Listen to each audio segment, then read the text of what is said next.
Hi, I'm Darryn Farrugia and welcome.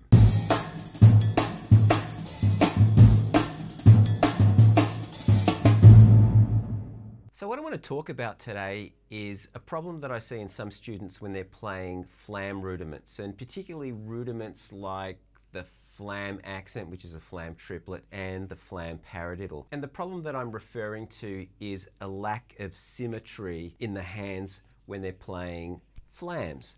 So let me go into some detail. What I mean by a lack of symmetry is this. I'm going to use an example where I'm playing a flam tap. Now a flam tap is a rudiment with flams, which is basically a double stroke roll with flams, if that makes any sense.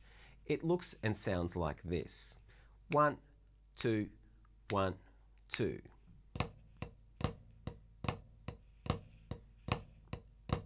So what I hear in students as being the problem with their symmetry is that the gap between, say, the right flam is different to the gap when they play the left flam.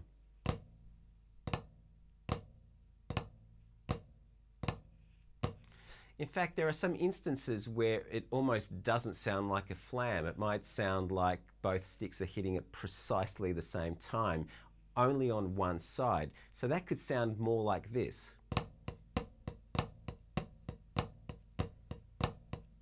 That problem also occurs with a rudiment called the Flam Accent, which is basically a flam triplet. That should sound like this. 1, 2, 1 and a 2 and a.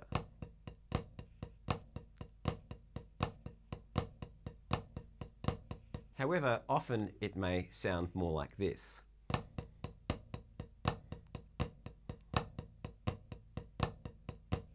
So let's go back to the very first flam rudiment, which is called the flam. I'm going to play this as quarter notes, and I'm going to just show you a couple of ways of fixing up these problems. The first thing to understand is the terminology that I'm going to use. So when I refer to a flam, that falls under the category of a grace note, and those grace notes can include flams, drags, ruffs, etc. The grace note is the flam, and that's the low note, so that's the note that comes just a fraction ahead of the primary stroke, which is our main note. More often than not, the primary stroke is an accent. Here is a flam.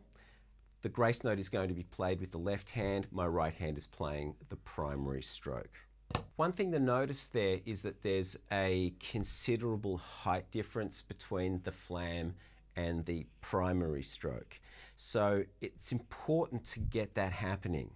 So I try to drop my flam, in this case it's my left hand, from a much lower height than my primary stroke. Do that again. Then we want to be able to do the same thing with the opposite hand.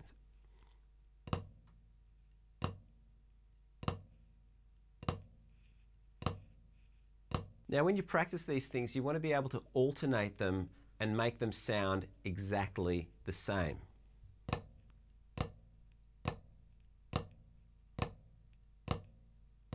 There are varying degrees of distance between the flam, or the grace note, and the primary stroke. They can be close together or further apart.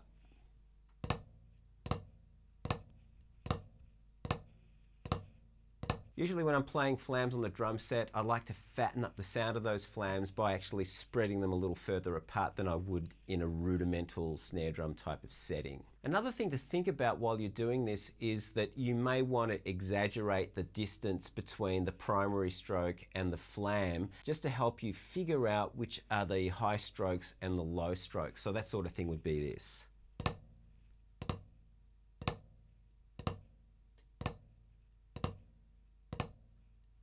Whichever approach you take, just make sure that the gap between the flam and the primary stroke is consistent from right hand to left hand and alternating back and forth. When we play the Flam Accent, which is a flam triplet, I've had students play that incorrectly because they can't quite figure out which is actually the flam and which is the primary stroke, or which hand is playing the flam and which hand is playing the primary stroke. So one of the things I get them to do is just, again, think about the low stroke and the high stroke, and then really sort of space apart that flam and primary stroke. I'm going to do this really slowly.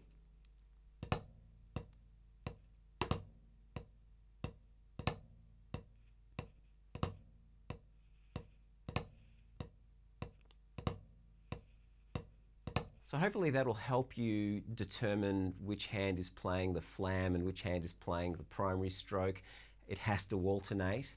And in that case, just take your time, do it slowly and increase the speed, and focusing on ensuring that the rudiment actually does sound symmetrical. So the flams are symmetrical, same distance between right and left, same distance between left and right. So what you heard me play at the very start of this video is the exercise that I'm going to share with you. It originally started out as an exercise going from quarter notes, eighth notes, triplets, and 16th notes. So in order of the rudiments, it was a flam as quarter notes, a flam tap as eighth notes, flam triplet as eighth note triplets, and then a flam paradiddle as 16th notes. And originally this is what the exercise sounded like.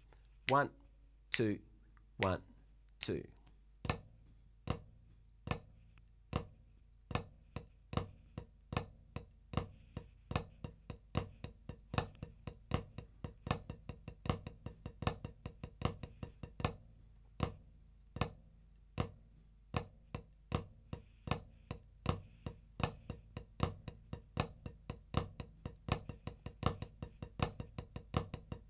More recently, I've added a fifth rudiment to that, which is the flam paradiddle diddle.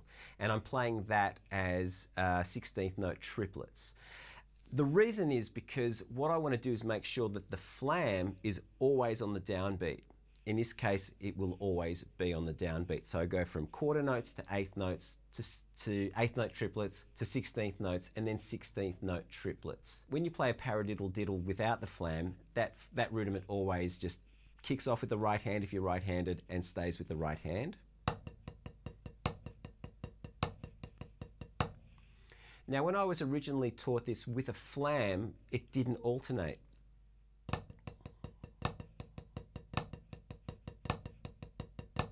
I don't know why I practiced it that way, but it is supposed to alternate. So it will go right, left, left, left, and then left, right, right, right. Of course, adding a flam to the start of each grouping of 6.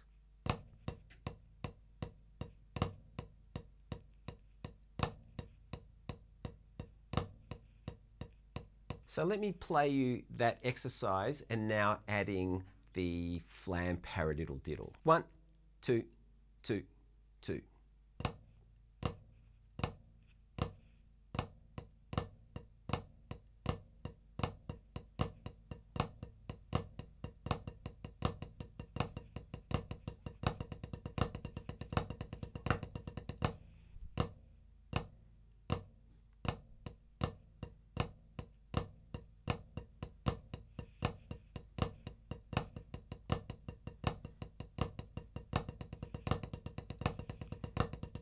So I'm counting it in 2/4 and I'm playing 2 bars of 2/4 for each rudiment, which makes it a bar of 4/4. But if you want, you can extend the amount of bars that you play each of those rudiments for, just depending on what type of workout you want. So it's quite a challenging exercise, especially when you get to that paradiddle diddle at the end, but a worthwhile exercise nonetheless. Again, the focus should be just on making sure that those flams sound consistent from right hand to left hand. Anyway, I hope you enjoyed the video, and if you did, please hit the like button and feel free to share this video. If you haven't done so already, hit the subscribe button and hit the notification bell so that you know when I've uploaded a video, which is every week. I've had a few requests from some subscribers and some followers to upload some videos of me playing along to tracks. So I think I'm going to start doing that. So in addition to the educational side of things,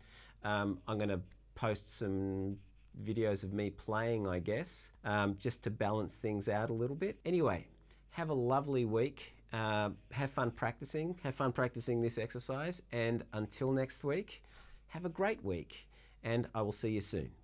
Bye.